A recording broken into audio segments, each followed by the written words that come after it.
Olá! Sejam bem-vindas e bem-vindos a mais uma edição do Inteiro Teor.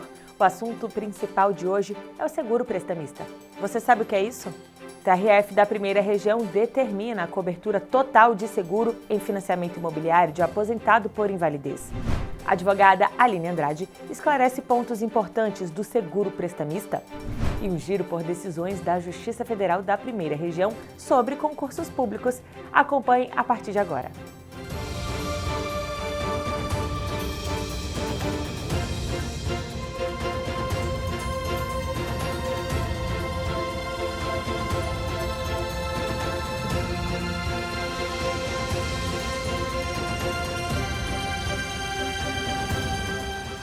Quando uma pessoa contrata um seguro, a ideia é ficar protegido financeiramente de acontecimentos inesperados. Alguns desses seguros são até obrigatórios. É o que ocorre quando se adquire o imóvel financiado.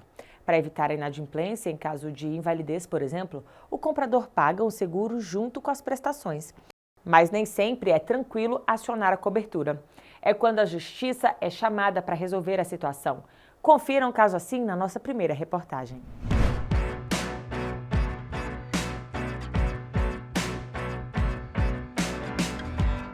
Imprevistos podem acontecer, por isso os mais variados tipos de seguros são contratados pelos consumidores e alguns deles são até obrigatórios, como nos casos de financiamentos habitacionais. Geralmente os financiamentos eles são de longo prazo, né? Então pra gente é uma segurança saber que em caso de algum imprevisto, o seguro ele pode quitar o imóvel. O primeiro é o seguro DFI, de danos físicos ao imóvel, que cobre eventuais danos à integridade física da casa ou apartamento. O valor da cobertura atinge o valor de avaliação do imóvel. Os bancos, antes de aprovar o financiamento, pedem que uma empresa especializada avalie o imóvel a ser segurado. Há ainda o seguro por morte ou invalidez permanente, o MIP. Esse funciona como um seguro de vida para os compradores. A indenização abrange o saldo devedor na data em que ocorrer o sinistro. Ele serve para que o credor não fique com o débito em aberto, caso algo grave aconteça com o devedor. Os bancos ou seguradoras podem oferecer outros produtos na hora do empréstimo de crédito, como o seguro prestamista, que é parecido com o MIP e pode ser atrelado a financiamentos. Então a pessoa, quando ela faz um empréstimo ou financiamento, ela pode contratar um seguro prestamista. Se houver algum evento com ela, principalmente o falecimento, esse seguro é usado para quitar esse débito, ou seja, o beneficiário nesse caso é o credor. E existem alguns seguros prestamistas que têm coberturas adicionais, como por exemplo a perda do emprego, né? Alguns seguros aí cobrem algumas parcelas nesses casos. Quando o consumidor contrata um seguro e não é atendido conforme o acordo firmado, é a Justiça que dá a última palavra. O TRF da Primeira Região determinou que a Caixa Econômica Federal efetue a cobertura total do seguro em contratos de financiamento imobiliário em prol de um homem aposentado por invalidez. Ele sofre da doença de Crohn. Em primeira instância, a decisão foi favorável a que lhe fossem devolvidos os valores pagos à Caixa após a declaração de invalidez. Em apelação, a instituição financeira alegou que a apólice não prevê a cobertura para o caso em que a invalidez seja resultante de doença pré-existente à contratação do financiamento e, consequentemente, do seguro.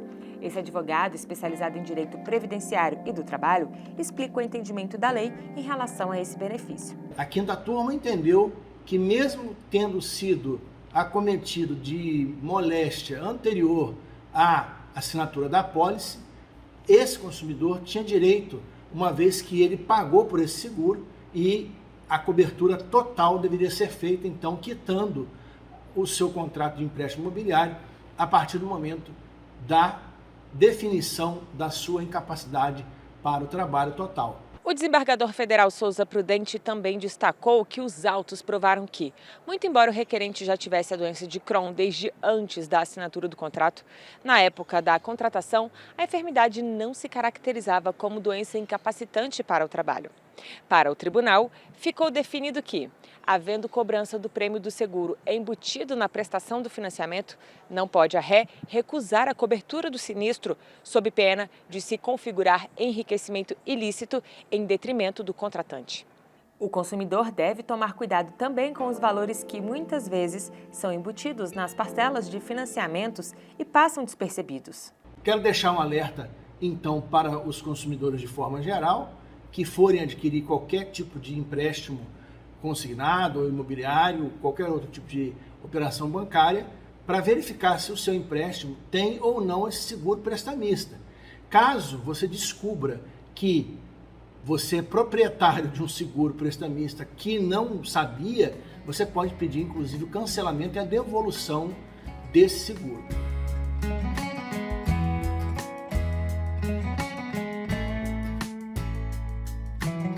O Inteiro Teor volta depois do intervalo e você vai ver. A advogada esclarece pontos importantes sobre seguro prestamista e um giro por decisões sobre concursos públicos. A gente não demora.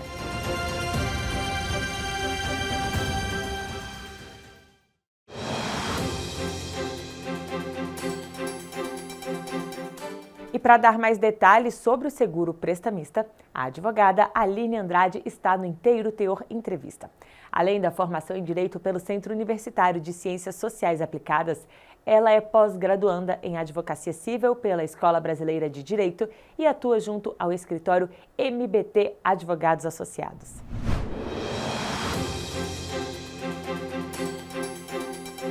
Doutora, seja bem-vinda ao nosso programa. O que é um seguro prestamista? É obrigatório? O seguro prestamista, ele é uma modalidade de seguro.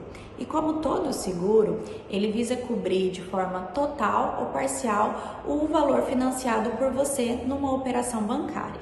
A sua adesão ela não é obrigatória, mas ela é muito importante para que você se sinta segurado daquele financiamento.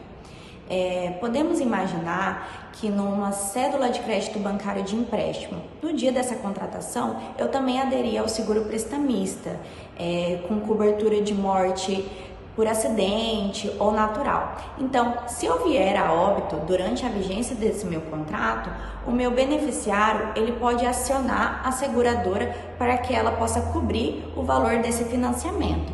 Quais são os casos em que há previsão de pagamento? O seguro prestamista, ele possui algumas coberturas. Você pode contratar uma ou mais de uma, vai de você.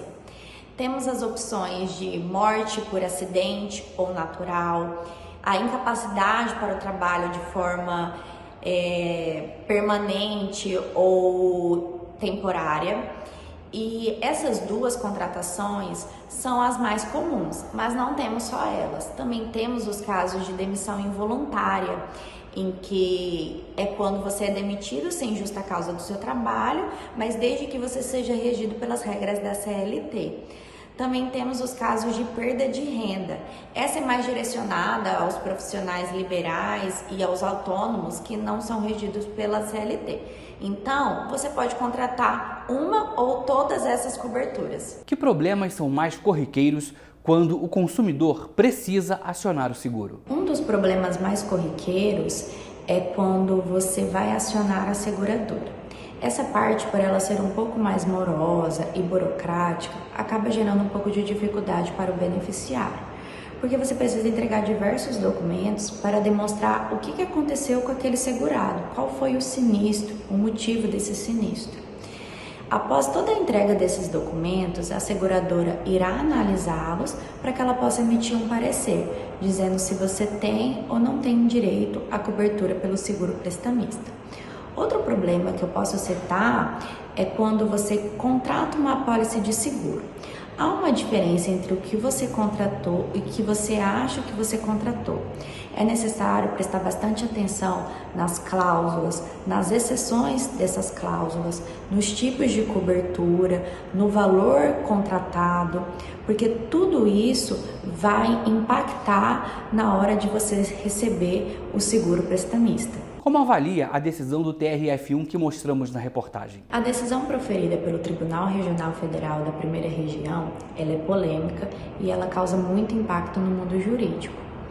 Muito embora essa doença, à época da contratação, não impossibilitava para o trabalho, ela poderia muito bem evoluir, porque ela era uma doença pré-existente, então ela poderia se desenvolver e algum dia chegar a gerar uma incapacidade para o trabalho. Tanto é que ele foi aposentado por invalidez porque ele não conseguia mais trabalhar. Esse foi um caso em específico e ele foi decidido dessa forma. Isso não significa dizer que outros casos com essa mesma doença vão ter a mesma decisão. Cada caso é um caso e eles precisam ser analisados de acordo com as suas formas e com as suas peculiaridades. Muitos concursos públicos são esperados ainda este ano, mas mesmo sendo aprovados, nem sempre é tranquilo garantir a vaga. E muitas vezes a justiça precisa intervir. Confira alguns casos assim no Inteiro Teor Notícias.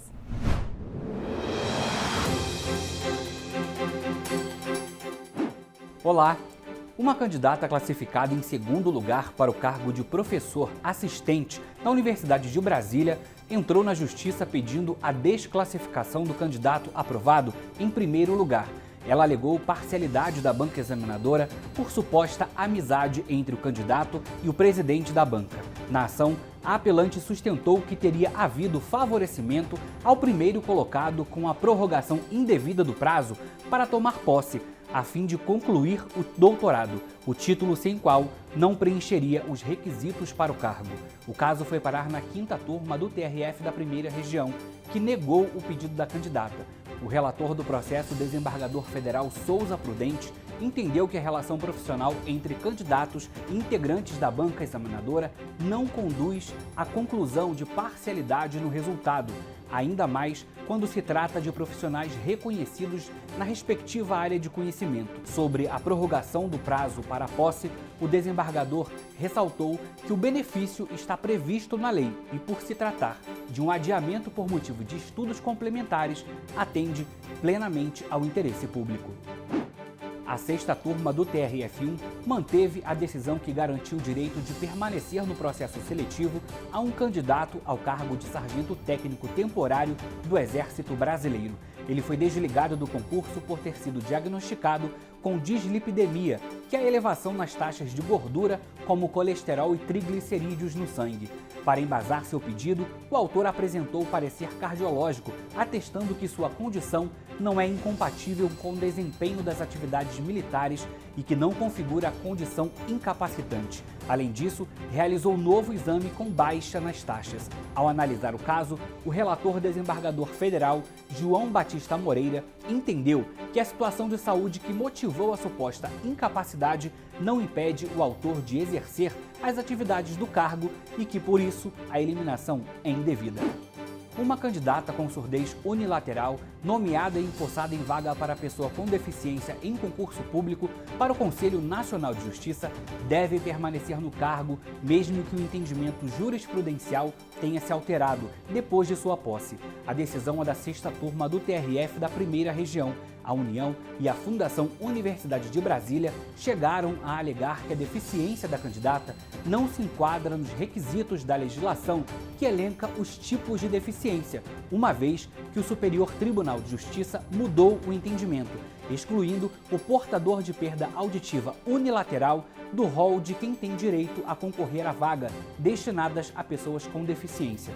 Mas no caso, o relator, o desembargador federal João Batista Moreira, explicou que o TRF1 e o STJ, em orientação mais recente, realmente manifestaram o entendimento de que o portador de surdez unilateral não se qualifica como pessoa com deficiência para o fim de disputar vagas reservadas em concursos públicos. Porém, ressaltou que a candidata tomou posse e começou a trabalhar antes do primeiro julgado que firmou o novo entendimento. O colegiado, então, concluiu que, em atenção aos princípios da segurança jurídica, da boa-fé e da dignidade humana, deve ser protegida a confiança legítima no entendimento vigente à época e decidiram pela manutenção da candidata no cargo.